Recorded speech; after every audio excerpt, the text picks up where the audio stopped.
we have some pioneers and some heavyweights here on stage. And I normally do panels and sessions with experts, but today I want to have an experience.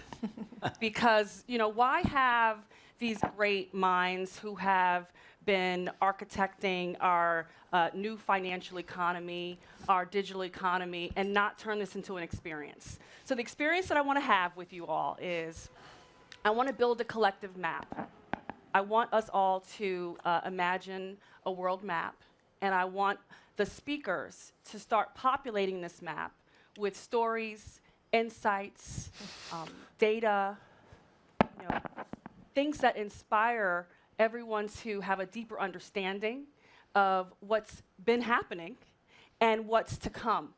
So I'm looking forward to this conversation. I'm looking forward to hearing. I want to actually just start with the person right next to me, Roberto Campos Neto. Roberto, I can imagine where you're going to start on the map. If I can pick a place, I think I could pick the place. But I'd love for you to begin telling the story of, one, what puts you on the map, and then what you put on the map for FinTech's Global Playbook. Okay, well, thanks everyone. Thank you, Nicole, for the question. I want to say thanks to all the people in the panel too. I think it's probably the same. What I put in the map and what puts me in the map is the same. I think in the last couple of years, it's been a huge effort from my time when I was in the central bank. I spent 6 years in the Central Bank of Brazil to now my time at Nubank, which is an effort to generate financial inclusion. And when I think about the time in the central bank, the whole program was financial innovation, financial inclusion, bancarization, but also to prepare the land for what I thought was the new financial intermediation that was coming. So we had PIX, which is the open, the instant payment system. We had the open bank, which is now open finance, which is basically the widest open data system that we have. And at the end, Brazil has able to bankarize around 52 million people. Coincidentally, out of the 52, 38 was done at Nubank, which is the company that I work for now. When you look at Mexico, and now moving a little bit from Brazil to Latin America, Mexico has bankarized around 6.5 million people in the last couple of years. Around 5 million was Nubank. The same proportion around for Colombia. So Nubank is a bank that's been able to bankarize people because it's a low-cost structure. We're able to go and to start giving credit with a credit model. Nigel knows very, very well the credit model that we have because a lot of people from the bank came from Capital One. So this is, I think, the model. And I think what puts me in the map was to be able to participate with other people in this movement of actually changing the financial landscape to generate more financial inclusion and more competition. That's amazing. When Brazil makes a move, all LATAM, South America listens. Curious what other countries are now looking at the PIX system and what you've built out to deploy and adopt the technology and the FinTech that you've done. Can you share more about that? Yeah, so really quickly, Colombia is doing BREB, which is very similar to PIX. It was based on an existing rail because they already had a rail. They had a different requirement for the local system. So they need to use the rail that existed before, but it's doing really well. Mexico is now in a study to basically redesign the system that they have. They have SPAY, they have COD and GMO. And we're talking about a redesign that actually puts them in the map in terms of expanding instant payment. Mexico right now has around 55% bancarization. That's very similar to what Brazil had before I joined the central bank, 55. Brazil now stands at 88. So you can do a lot of bancarization if you have the right measures in terms of payments and financial system and the incentives for people to actually be involved in the financial intermediation. Thank you, Roberto. I'm going to turn to you, Nigel Morris. Nigel, when I was looking at your background, the thing that stood out for me was you co-founded Capital One in 1994. that was one of my first cards. I remember that, and I remember there was obviously innovation there because you were doing things digitally before FinTech was even pretty much a household name. And now at QED Investors, you are investing around the world, making moves. I'd love for you to kind of populate this map with some stories and insights. I'd love to. So I'm incredibly lucky to be up here today. So ever since I left business school 40 years ago, all I've ever done is FinTech. It didn't really have a label called FinTech when we started, but from being a strategy consultant when I came out of business school, because I didn't know anything about business and I thought I could catch up a little bit if I was a consultant, and then leaving strategy consultant to join Signet Bank, which was a regional bank in Virginia, which was the platform that created Capital One. We went public in '94, that's right. I looked back, then 10 years at Capital One, and then in the last 20 years, really been an investor in innovators and challengers to the ecosystem. And I think Capital One, in oh so many ways, Nicole, was the first FinTech at scale. And I look back on Capital One now, now being the largest credit card company on the planet with the acquisition of Discover. And I take great pride that I was there at the beginning of it, and that's been super. But look, having those 4 different perspectives on FinTech has been really amazing. And you know, with QED now, of 4 billion in assets, we've made over 200 investments with 31 unicorns in 30 countries.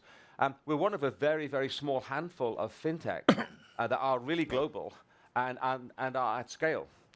For us, you know, we've been lucky enough to invest in the Nubanks and Klarna, Remitly, Avid, Credit Karma, some of the names that are real household names, and that's been super. And then today, to be here at this ripe old age and have a ringside seat in what I think is the most revolutionary change that's happening. So I can remember going from branches to digital, businesses going to the cloud. I could see the banks being unbundled by the FinTechs, the application of big data. But what we're seeing today with AI, I'm sure we'll talk about it a lot today, and with stablecoin, is on a whole different level. And to have that ringside seat and see so many of our companies just leaning in so aggressively in leveraging AI and stablecoin, it's a really exciting time. That's exciting. I mean, you mentioned Remitly. I think about the map, right? I mean, there's remittances, right? That's, you know, where you're in a country, you're sending money to another country, maybe a country where your family is. I know that Remitly has started in Philippines, and there was a lot of great story there. Tell me about the remittance market and how that impressed you in terms of investing. Yeah, I think that we led the A round at Remitly 10 years ago. We had a choice between TransferWise, which is now Wise and has done incredibly well, and Remitly. And you know, Remitly and Wise really leapfrogged the old physical place where you'd go in and move money and send money home to your mum in Mexico City or your brother in Lagos. And I think that what was really interesting is that they leveraged digital technology. They were B2C oriented. They were using old school pipes. And by the way, now they are increasingly using stablecoin pipes. So much of the leverage in remittances is AML, KYC, and uploading into a wallet, and then offloading in a way that you can use the currency. The pipes are increasingly becoming stablecoins, which it's real time, 24/7, you know, immutable audit trails, virtually no cost, and I'm sure we'll talk about that. But we live in a global world, and you know, people do not have to work anymore to access dollars in the US, and people want to move money back and forth to loved ones and friends they have in different geographies. And I think it's these remittance companies that enable that. And it's very interesting to me, by the way, that there are so many businesses now that have been created in the last 10 years that didn't exist 10 years ago. Nubank didn't exist 10 years ago, or was just starting. And how earned wage access and C2C money movement, new banks themselves, the challenger banks, digital brokerage, these are business models that the banks do not, the incumbents don't participate in. So these business models now have substantial moats, and the incumbents will never catch them. So I think it's an exciting time. There is another generation now, though, of remittance companies. We invested in a company called Felix Pago that's very focused on the US-Mexico pipe, which is a very interesting pipe. And they are now using WhatsApp. as the way of onboarding, which I think is incredibly exciting and revolutionary. I love this. You said some of my buzzwords: pipes, corridors, networks. We're going to turn to Denelle Dixon. I mean, right on your lane. Denelle, you are the executive director and CEO of Stellar Development Foundation. Tell us how you are putting Stellar on the map and what Stellar is doing within the map of the world. It's so great because Stellar is, thank you for being here. This is really, it's such an honor to be able to be on stage with these guys. The Stellar is actually not putting itself on the map as much as it's helping other companies to be put on the map. Felix Pago, for example, all these companies that are delivering, that are using stablecoins, that are using these rails to be able to make change in the world. So my early days, I came from Mozilla. I was the COO at Mozilla, and I ran the business and the policy, and helped to build the Firefox browser from an engineering stack standpoint. And what I really wanted to do at that point was have a tip jar in the upper right-hand corner of the browser that allowed any user to come on and to be able to tip any content. So if they wanted to look at a piece of content, they could pay the content. The blocker for that at the time was the fact that this is before you started having to pay the monthly subscriptions for all of these content providers. But the blocker for that was the fact that ACH was very expensive. So when you wanted to tip 50 cents, you were really tipping $1.50, but $1 of it was a fee. So that was not really workable at that point. Blockchain changed that. So when I had the opportunity to move into the blockchain space 7 years ago and to come to Stellar and to really think about that financial underpinning of the web and the traditional web and look at all the things that we wanted to do is to have this open technology, but to be able to have it available to everyone and then have everyone have access to a financial model to be able to make payments, we can do that now. So much of what I see with this technology is just remarkable. And when I think about the map, I spend a lot of time on the African continent, spend a lot of time with companies that are building there. So much of the challenge that I don't think that we understand sometimes is that when you are, let's say you're a creator in Africa and you want to export your talent outside of the continent, you need a dollar bank account. To get a dollar bank account, you need to come to the US, get an address, be able to have that set up for you so that then you can go back home to be able to put that bank account into your YouTube, your TikTok, your Facebook, whatever. That's just not workable, and it doesn't make a lot of sense. Also, if you want to be able to promote or deliver a movie, like let's say you're a creator who wants to make a movie, a lot of times you're going to have to go outside of the continent to be able to get the funding for that movie, and sometimes to even make it. So part of what we're really focused on is working with these local companies to be able to solve local challenges. So now you can actually have a US dollar virtual account. Creators never have to leave the continent. They can actually get paid into their US dollar virtual account in USD and convert it to the local currency using the pipes that Nigel referenced. The local rails that are going to need to do KYC, going to need to do AML, but are going to convert from crypto to fiat. That is what's happening on the continent. It's actually happening a lot in Roberto, what Roberto talked about in Latin America and South America. It is remarkable and game-changing. It is game-changing from a remittance standpoint. Think about the diaspora who want to send their value back to their families. That's a really important piece of it. But I want to look at it from the SME standpoints. These companies that want to be able to just sustain and grow their businesses, and they want to do it locally, now they can, because you can actually create crowdsourced funding. You can actually get capital, access to capital markets on Stellar, on the blockchain. There's so much that you can do, and it really changes the game and equalizes the playing field, which is exactly what we set out to do at Stellar. So when I think about the map is truly a global map. One thing that I think is really, really important is that, like we did with the web, we wanted it to be open, available to everyone. The same thing has to be true for financial services. Anytime we start to see vertical integration or challenges with respect to toll booths or anything coming in place to make it so that it's harder to be able to make that move, at this point right now, it is less than a 1/100th of a penny to be able to send value on Stellar from right here in Ghana in 1 second. Less than 1/100th of a penny. Now, there's going to be fees on the edge with respect to the KYC AML providers. That's rational. Those folks have feet on the ground. They're doing things there. But it just is game-changing technology, and we have to keep it open. We have to make it move like the internet, and so this is what we're trying to do. I love this, and you mentioned crypto a few times. So I want to, right next to you is Haseeb of Dragonfly VC. I mean, you are a crypto VC. I mean, you just raised, what, $650 million That's fund right. Yeah. for venture in the space. I mean, you're on the map, and you're causing a little bit of a lot of attention is on what you're doing. Tell us about how you're impacting the map, the world map. Yeah, I mean, I think it's worth zooming out a little bit at this map and just getting a general sense of what is so weird and different about a world with crypto and stablecoins in it. I think it's important to appreciate that stablecoins are not just a technological innovation. In fact, they might be even more so a cultural innovation. Because what stablecoins really changed is the fact that we are now in a world where anybody, anywhere in the world with a mobile phone can own US dollars and send them instantaneously to anywhere in the world. And this is really weird.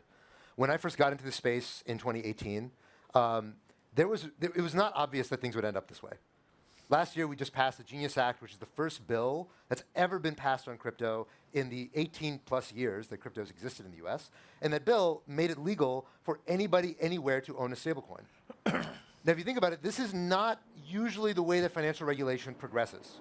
Almost every financial regulation over the last 50 years has been in one direction, which is toward more oversight, more control, more surveillance, more KYC, more AML, more everything. And stablecoins are this very strange reversal in that trend. And I think it actually mirrors a lot of what's happening geopolitically elsewhere. There's been much ado lately about what's happening with Neto, what's happening with our involvement in international markets, with tariffs, with globalization. It seems like all of a sudden, many of these megatrends that America has been imposing on the world are suddenly reversing. There's almost a retreat to the way that things maybe once were before America was this juggernaut controlling the world economic flows and geopolitical flows in the way that it is today.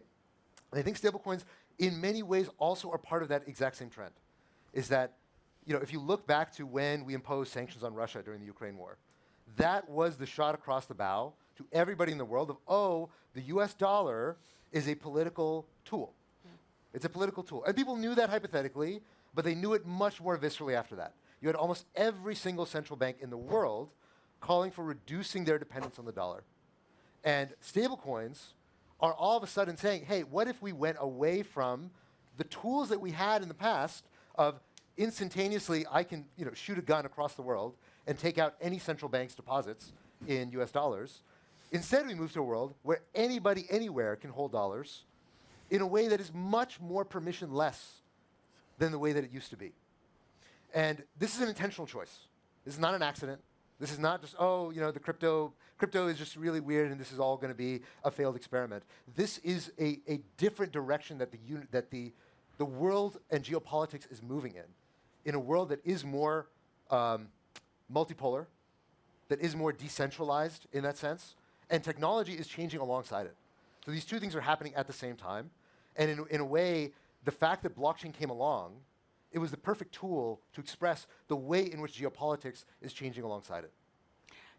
Haseeb, I mean, you're giving me visuals. I'm seeing all of these US dollars or fiat kind of traveling around the world in this map. It's just moving, and it's exponential. It's scaled. What is it, about 300 billion of 314 billion today, yeah. Of stablecoin. So that's what our map looks like. It's a lot of US dollar. I mean, I'm sure, but there's other countries that are thinking about how they're going to get their local currency, like the dirham or Yeah, I mean, look, if you look today, the stablecoins in existence are 99.8% US dollars. Yes.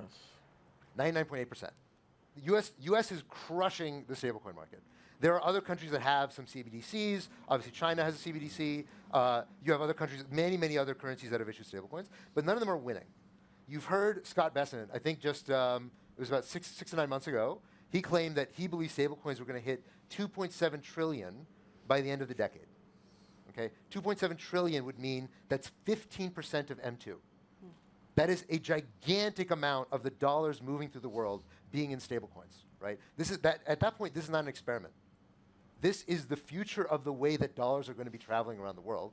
And on some level, Trump's saying, look, I don't want to protect Europe anymore.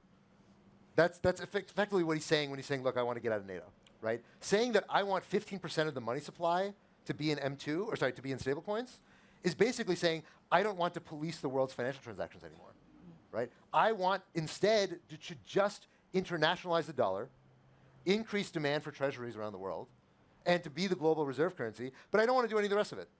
I don't want to be the global policeman anymore. And in that world, this technology, we call it permissionless technology. Permissionless means you don't have to go ask anybody if you want to use a stablecoin, right? There are all these fintechs all around the world that are using stablecoins, like Nubank. There are ones in Africa, ones in Malaysia, ones in Indonesia. Most of them I've never even heard of. You know, the companies that our portfolio companies work with, they know what some of these companies are. Many of them, they don't even ask them. They just integrate the APIs and boom, they're up and running. And that permissionlessness, you know, when you look at these indices of business friendliness, or, you know, what are the best countries to do business in? Usually what they're measuring in those indices is literally how many people do you need to get permission from to start a business, right? How many agencies, how many fees do you have to pay, how many this or that do you have to do? Stablecoins are the epitome of permissionlessness, meaning you have to talk to 0 people. You have to get permission from anyone. You just create a wallet, a cryptographic key, and now you have money.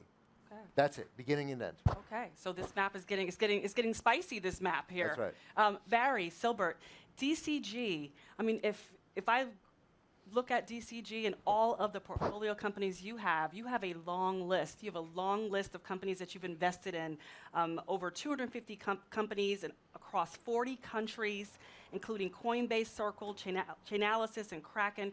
You were a first mover as an investor. Tell us how you see the map and what put you on the map.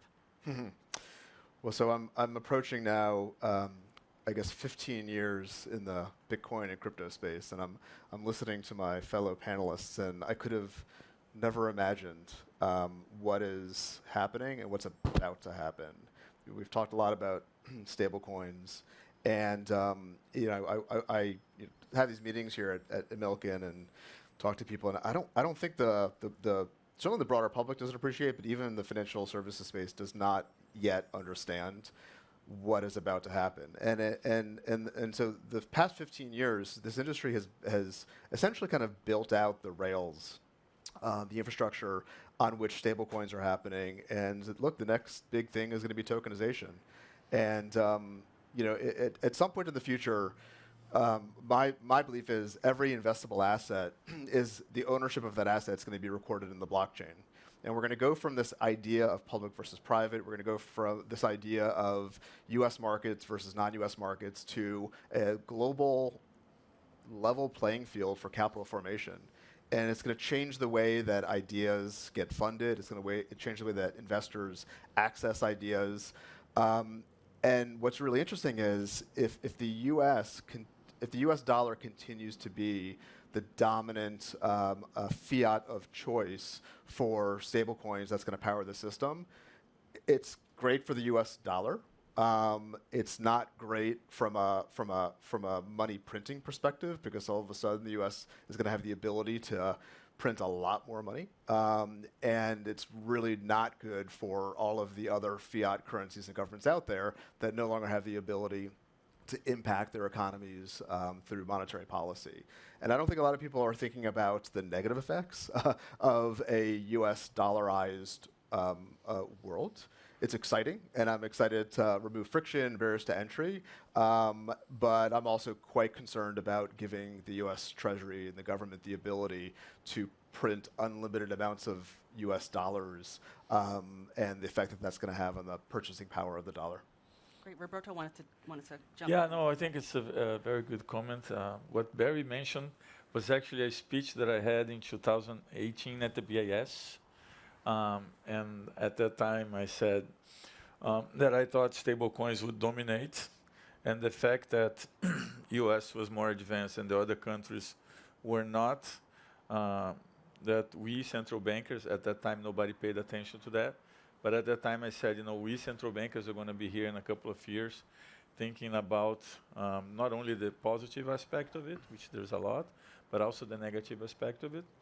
And then one point on that, which I think is very relevant, stablecoin grows around between 200 and 300% in emerging markets today. And when I was at the central bank, I was very intrigued by the fact that it was growing so much in Brazil.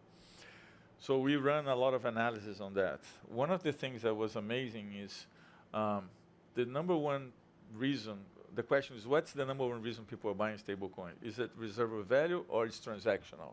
Well, you can do that check by looking at the turnover of stablecoin comparing to quasi money, right? It so happens that at the time, the turnover of stablecoins was 1/4 of quasi money. So people are not buying to transact. They were buying because simply was a very cheap way to have an account in dollar. And if you are in Brazil and you want to have an account in dollar, you're either very rich or you go into one of those custodians or dealers and you can buy like stable coins. The other thing that we try to find out is what explains the growth? What is the correlation with growth? And it turns out that the less convertible your currency is, the more stablecoin grows. The more volatile your economy is, the more stablecoin grows. So today, by and large, when you look at EM, which is where stablecoin grows the most, a lot of it is non-transactional, and a lot of it is just people trying to have an account in dollar. Now, if you look at some of the smaller countries, as to what Barry said, that is growing to an extent that is going to start hurting the credit function of the economy. As a central banker for 6 years, I was always worried about that. And that's why Brazil, in 2019-20, announced the DREX. DREX was a token deposit. It was a way to get tokens or programmable money and to issue credit on the top of it. Was exactly at that time us thinking that in a couple of years we would have the situation that we have right now. It's very common for me to go to smaller countries, talk to the central banks, and they are worried right now because you have smaller economies that are being dollarized involuntarily, and more, the credit function is getting killed. There's been a shift, and I'm gonna get to you, Denelle. I want to just say on stablecoin, so this dollar has "In God We Trust" on the back of it. We moved from "In God We Trust" to "In Gold We Trust" to now "In Code We Trust." Can code be trusted? What about this transition to code that has people shaky, needing people to understand on the institutional side that this is something that's more transparent, that's something that's more traceable? How do we get to a place where we can trust code more? Well, I mean, I think the reaction to what I think is happening now on the stablecoin growth side is ultimately going to be governments trying to push CBDCs, central bank digital currencies, because I think most banks, they want the ability to survey and monitor capital flows. They want to be able to control capital flows. They understand that the way the financial systems exist in many of these countries is not going to be able to compete with kind of a stablecoin. So I do think that we're going to see, and like the U.S., there's a lot of pushback in the U.S. with the U.S. creating kind of CBDC, but I do think that governments are going to create this idea of like a national stablecoin account system process where anybody who's a citizen can get access to digital money. It'll be in the local fiat currency. And then that's going to, again, make it very easy to inflate money supply. It's going to make it very, very easy to survey and monitor activity, which leads us all back to, I'm going to bring it all back to crypto and Bitcoin and other stores of value. It brings us back to the idea that you really cannot trust governments to be good stewards of their fiat currency. Over time, governments destroy their currencies again and again and again. So ultimately, the reason why I think these decentralized currencies like Bitcoin and as I'd like something called Zcash, that you don't have to trust anybody, I think are in the long run going to capture a large portion of the store of value market. Denelle's going to jump in real quick. Go ahead, Sorry. I think it's important to know that what's happening and what's most important to be able to maintain, at least not so that we don't get to the world of completely being dollarized, is that the rails, the last mile, is actually easily convertible. And if we don't think that, so for example, in Ghana, you can send USD stablecoins to Ghana, and then you can convert to mobile money. Huge for them. So we need to be thinking about that last mile. And there are a lot of central bankers that are already thinking about this. Roberto just talked about it. It's something that I spend a lot of time talking to central bankers about how they can think about it. A lot of it is like stable bonds, which are export your own government debt, tokenize it, put it on chain, make it so that you can buy it outside the country. That's something that companies are doing. Etherfuse is doing it on Stellar. It's amazing to see it happen. It's actually taking on a really strong foothold because then you're in the currency. You can go from a US dollar stablecoin into the government debt, and then you're in the currency, so there's no FX transaction there. These are things that we're going to see happen. So yes, it is a really big concern, and central bankers need to think about it. And I also agree that there's a lot of countries that sometimes can't be trusted with respect to this. But the getting to your question about code can be trusted. Open code can be trusted. Open, auditable code can be trusted. You can see right now that even for Stellar is an open public network. And one of the things that we see is that AI has actually dramatically increased the finding of bugs. At every issuance of the new AI platform that comes out, they find additional ones. So, and we've actually created internal systems using AI to be able to find those ourselves on the open networks. Closed code is a challenge because you can't trust closed code because you can't see it, you can't touch it, you can't audit it. So I do think that code is something that even governments are actually way more comfortable because they can see the outcome. Institutional privacy, hugely important piece that needs to be put on the blockchain. It is something that you're going to see happen in the next 4 months. Haseeb, do you want to jump in? Yeah, I wanted to call out there's definitely a crux of divide, I think, between I think the two of us and maybe the folks on this side, is that it's very clear what stablecoins are doing and what blockchain is doing is intrinsically subversive. It changes the balance of power in ways that are almost certainly going to disrupt existing power structures, and already have started to, but they're growing and increasingly going to become even more disruptive. You see this in countries in Africa, you see this in Asia, you see this in China. Most people in the world today live under capital controls. If you're in the US, you can basically buy whatever you want. You want to go buy some Chinese yuan, you want to go buy some Mexican pesos, government doesn't care. You buy whatever the hell you want. This is not how most people in the world live. Most people in the world do not have the freedom to buy whatever they want, to own whatever financial assets they want. And I think what you saw with the internet, with the information economy, with the sort of Web 1.0 and Web 2.0, was this opening up of information and opening up of media, right? The idea, before YouTube and video streaming, it was pretty straightforward, this intuition we all had that basically, if you wanted to get on television, the FCC could basically decide what you could and could not say. Homosexuality was not allowed to be displayed on primetime TV. Because it's not good for families, think of the kids, blah, blah, blah. And that is just unimaginable today, that the government could be telling you what you can and can't say on your YouTube videos or on your video stream. It's just impossible. The technology makes it impossible, right? Today, the same thing is happening to money. The same thing is happening to financial assets. And obviously, many countries around the world do not like this. They do not want this. They really like the power that they have of being able to dictate to their citizens what they can and cannot own. And now, if you're a good steward, if you're a great central banker, then this is a great tool to have. You are a benevolent overseer of your economy, and you're able to make very good decisions for the creation of credit, for balance of payments, all this important stuff that central bankers do. But there are a lot of countries in the world, and there are a lot of currencies in the world, and most of them are small, and most of them are getting very, very nervous about the ways in which the freedom of financial choice among their citizens is impairing the toolkit that they once had. Now, my intuition is that for a lot of these countries, that's a good thing. My family, it comes from Pakistan. People in that country really want to get their money out. They really do not want to be sitting around holding Pakistani rupees. They really like getting access to gold and to dollars, and there are strict capital controls in that country, as there are in most countries in Asia. So I think this is going to be disruptive. The world is going to change. Nothing in technology stands still. But I think at the end of it, the answer is that stablecoins transfer power from governments to individuals. Now, if individuals want to stay in their currencies, then that's great. They will choose to do that. But the tools of monetary policy and the tools of governments are going to have to change in response to this technology. The technology itself is not going to stand still. Nigel, I want to get to you. You just launched a report, QED, McKinsey. You said that this is the 5th age of fintech. Give us some of that. Yeah, I find myself just getting goosebumps and resonating with what Haseeb was saying about democratization and inclusion as these new technologies emerge. I could not agree more. But just before I get to that 5th age, I live in Alexandria, Virginia. I live where the politicians, and I live where the think tankers, and I live where the policymakers live.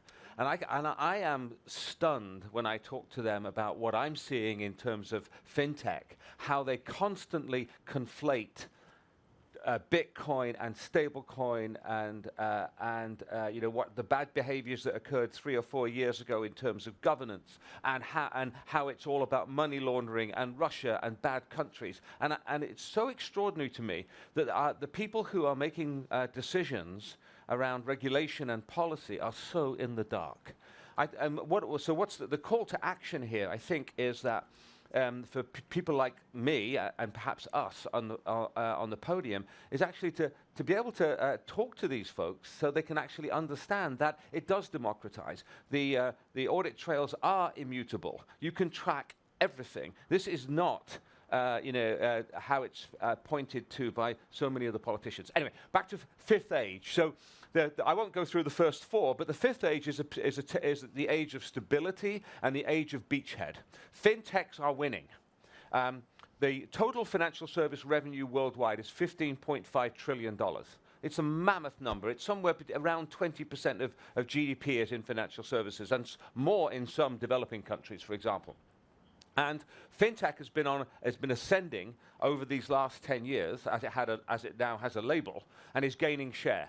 The incumbents grew revenue at 6% last year. The FinTechs grew at 21% and are now 4% penetrated. So all the names that I was banding around earlier, you add them all up, and it's only 4%. The incumbents still dominate. Now, you run the clock forward to 2030 at that same delta in growth rate, and FinTechs now have 10% share. And we are now seeing 3 or 4 companies in FinTech land, Nubank, Revolut, Stripe, Robinhood, who are knocking on the door of $100 billion valuations. I mean, these are not fly-by-night, ephemeral, badly managed. These are great companies that are well-managed, that are profitable, growing 30, 40%, net promoter scores to die for. The published numbers of Nubank are in the 90s. For those of you who have been operators, and I have that in my background, to get to a 90 net promoter score is a Herculean thing to pull off. You don't just get there by trying. You have to have perfect product market fit, wonderful execution. You have to be really solving the problems that the consumers have. So I admit to all of you that I really do have a dog in this race, and I believe in FinTech so passionately, but it is a force for social good, and it is changing the face of financial services. Now, if you add up all of the FinTechs in terms of market cap now, we're just about $1 trillion of value. And I think I was talking last night with some people. We had a happy hour. We will see over the next 10 years $1 trillion FinTech emerge. It may be one of the 4 that are knocking on the door of $1 billion, or it may be something new. But we are seeing the incumbents now under siege because culturally and from a talent perspective, they are not listening to the things that are going on this level. And they, if they were sitting at the back, they would think that we're not talking about banking. They would think we were talking about something completely different and something completely alien. The opportunities are massive. Well, let's call out the institutions that are early to the party, right? You have Franklin Templeton, you have the Fidelities, you have the BlackRocks. I mean, you have BNY. You have some institutions that have come into play, and they now have the attention of other institutions. Let's talk about how that's made an impact in investing in legitimacy and stability. Yeah, I'll say that Franklin Templeton, so I started at the foundation in May of 2019, and in November we had our first Meridian conference, which is the conference that we hold for the ecosystem. I walked out of Meridian to a press release or to a public filing by Franklin Templeton that said that they were building a money market fund on Stellar. Now that was in November of 2019. They actually launched the fund 5 years ago. We just celebrated our 5-year anniversary last week in New York in terms of working together. They picked, this is the beautiful thing about open source technology, they picked the tech stack on their own. They didn't talk to us beforehand. That is what open technology allows. That is permissionless. They came and they said, this tech stack has everything we need to be able to put this. Took it to the SEC, took a really long time to get through. But they have now over $2 billion in money market fund in Benji, which is the name of that fund, on chain. It's huge. They have 200 over 200 million people have transferred that asset peer-to-peer in just the last 6 months, because that's the SEC finally allowed them to do peer-to-peer exchanges. It's actually game-changing from a stablecoin standpoint, too. Because while here in the US, stablecoins are going to be useful, what people want outside the US is access to yield. So when you can actually hold money market funds that are giving you yield and you can transfer them peer-to-peer and they become permissionless and you can use them in decentralized finance, it is game-changing. So this is a part of the world that we need to really think through. And Franklin Templeton itself has issued funds on Stellar outside of the United States so that you can have access to it in different parts of the world. So I think that what we see with respect to these folks that are new movers, the other thing that I love about the fund is that you don't actually have to hold that asset until 4 p.m. every day in order to get the interest. You can go in, you hold the asset for 3 minutes, you go out of it, you get your interest for those 3 minutes. This is crucial. This is a really, really important piece. This is the value of what the technology allows and what someone like Franklin Templeton, a 75-year-old company, has been able to do. Thanks for that story. Roberto. No, I was going to follow up on a comment from Nigel. I think it's, you have to start from that data, that point in data that I always tell people in my conference, which is we all are just 4% of it. So we are very small. FinTechs is very small. The other thing is today when you look at FinTechs, you have basically two models. You have the thin layer model, which is more transactional and makes more money on fees and has less principality in terms of clients who use the bank as their main bank. And you have other model, which is a more deep model, which is a fintech that goes into a country, that does credit, that have more principality with the clients. And you have these two models coexisting. One model wants to be the other, so the guys who are like a thin layer model want to go deeper in credit. The real credit fintech, like us, Nubank, we want to be able to expand the other way. But we are not very far from a time in which we're going to be able to deploy, because we have centralized technology, we're going to be able to deploy a bank in a different country, a full bank with 50 or 60 employees. And the efficiency ratio is going to be 20% or less. That's very hard for incumbents to beat, right? So the 4% has a lot to grow. And I also think there's one dimension that people don't talk too much about. It is, for example, Nubank is the only fintech that sits at the BIS level with all the incumbent banks. And every time I go there, the message is, we need to have guidelines in terms of regulation. We need to have guidelines for digital banks, for global digital platforms, right? All the regulation, all the guidelines are made for legacy banks. When we think about what Nigel said, one group is increasing earnings by 7-8%, the other one is between 21 and 25, and it's growing more and more, and it's going to be exponential. So the regulators need to understand that, and there are a lot of aspects of the regulation that today still impose a little bit of a friction on the fintech models. But I think this is about to change, and this is going to actually take the fintechs to a whole different level. So my colleague and I, Maxwell De Gregorio, we work on fintech all around the clock at Milken. This is our Super Bowl, but we have matches throughout the year. We're always traveling and taking in what are the hot topics and trends in the space. And agentic commerce has been kind of a new piece of information and what we've had to go out and research and figure out. And it's early stages, but there's a lot of issues that are being discussed around agentic commerce. Can you give your wallet? Can you give your finances to a agent that goes out and makes purchases for you that are predictable? They know your grocery list. They know where you want to travel. They make those things happen.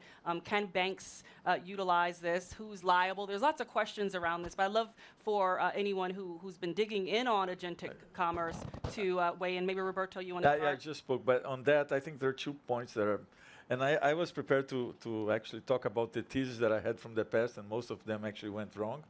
But I have these 2 theses right now, which I think we're starting to see. I've been talking about that for a while now. The first one is what you said, which is you have the agentic financial intermediation, and what that means, and what is going to be the fight in the future, who's going to be the channel in which the client's going to be interacting with, and I think this is still an unknown. But we had that in the past. Remember, we thought that the big techs would dominate the space of financial intermediation. We thought the big techs would be the ones actually doing financial intermediation. That didn't happen. And I had that thesis, and it proved out to be wrong. There is a second one, which I think is more relevant right now. If you hire anybody today in technology, you have to negotiate two things, the bonus and the amount of tokens that they can use, right? So tokens is becoming a new monetary unit. And if you think we are going to a space in which you're going to have a full tokenized economy with everything in traffic and blockchain in a tokenized way, and tokens becomes the new monetary units, then the constraint, the binding constraint will be energy and compute, right? In that space, a lot of the things that we are talking about, like crypto and everything, it changes. The concept changes because right now we are talking about a new monetary unit that is related to energy and compute. And by the way, every asset is going to be able to traffic on a platform in a tokenized form. It changes everything. I don't know what it's going to lead us, but it's going to change everything. Barry, I want to get you in on decentralized AI. Can you give us a sense of how that's connected to this agentic commerce space as well? Over the past few years, there's been a number of projects launched that have attempted to, kind of attack this kind of convergence of kind of crypto and AI. And it's how can you use a decentralized token in the context of crypto to incentivize behavior?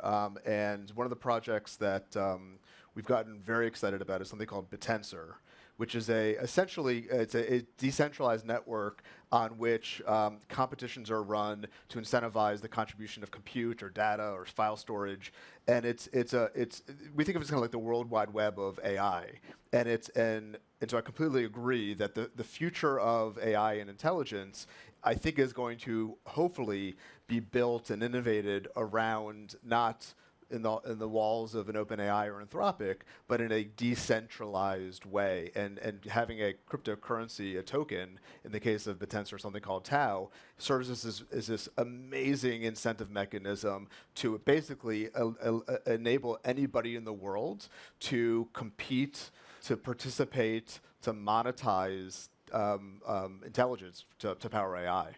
Awesome. One of the things that we're seeing with respect to this is, remember that tip jar I mentioned? It's completely possible, and it's happening. And not only is it going to change the fintech world and just the way that everybody looks at it, it is also going to change the web. Think about what we have now as the attention economy, right? It's all about eyeballs. How many eyeballs are going to be seeing things? Right now, we're going to get to a world where you can send your agent out to go get everything for you and bring it back to you. Your agent doesn't have eyeballs.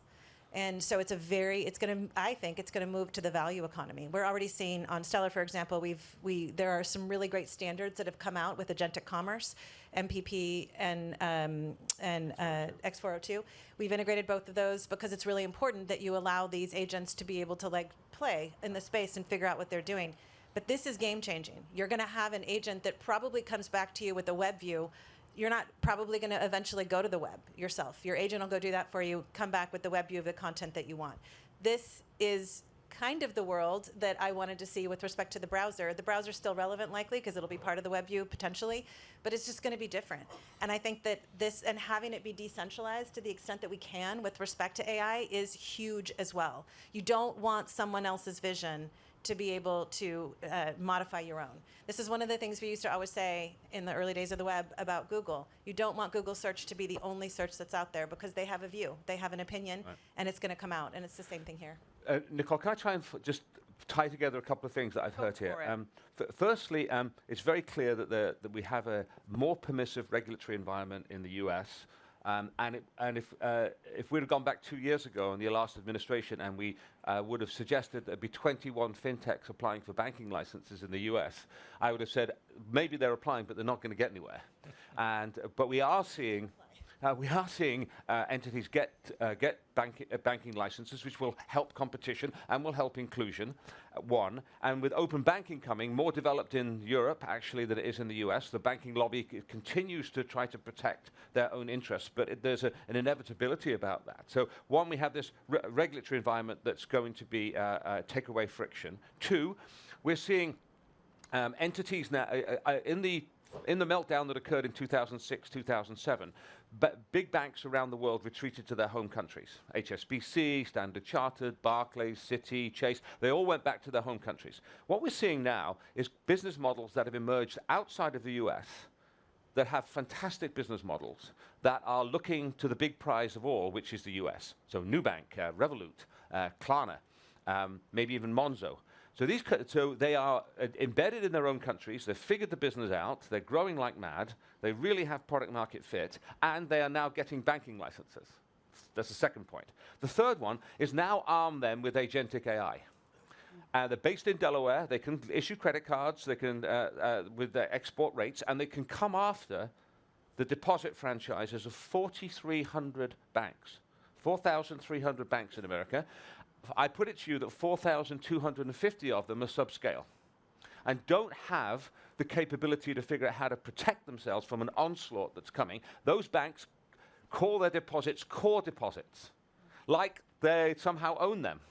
In this new world that's coming, those deposits are going to come under agentic siege by the new banks and the Revoluts, so that they can so those entities, so Nubank and Revolut, can then fund their lending businesses. We're going to see regional banking in America be turned upside down in the next 5 years as a result of these tools. And you know what? I think it's really absolutely exciting. Banks constantly confuse inertia with loyalty. And when that inertia goes down, we're going to see real opportunity. So it's very clear from this panel that we are in a new era, a new world. We have that. We're talking about at this institute, at this event, leaders in a new era. That is our title of our global conference. So we know there's a new era. What kind of leader is going to be necessary to thrive and to win in this new era? Can we go down the line and everyone give their leadership requirements for the new era? Can I just make one comment before that? Sorry about that. Go for it. Because I need to follow up on Nigel. I think when you look at Nubank and you look at Brazil, Brazil has an open finance system that today, if I open my app here of Nubank, I'm going to be able to see all the data that I have from all the banks because I migrated all the data to the Nubank app. I'm going to be able to compare all the products and services that I have, and with 2 clicks, I can migrate one product from one bank to the other. This is what a good open finance system can do. It basically means two things: real-time comparability and portability.